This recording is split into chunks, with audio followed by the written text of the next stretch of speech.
शुक्लाम्बरधरं विष्णुं शशिवर्णं चतुर्भुजं प्रसन्नवदनं ध्यायेत् सर्वविघ्नोपशान्तये। गंगे च यमुने चैव गोदावरी सरस्वती नर्मदे सिन्धु कावेरी जलस्मिन् सन्निधिं कुरु। गुरु ब्रह्मा गुरु विष्णु गुरुदेवो महेश्वर गुरु साक्षात् परब्रह्म तस्मै श्री गुरुवे नमः।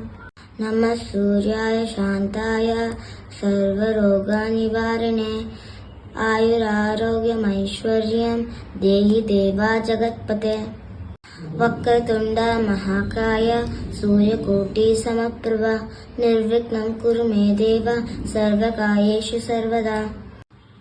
रामं स्कन्दं हनुमन्तं वैन्यतेयं वृकोदरं शयनाय स्मरनित्यं दुःस्वप्नं तस्य नश्यति।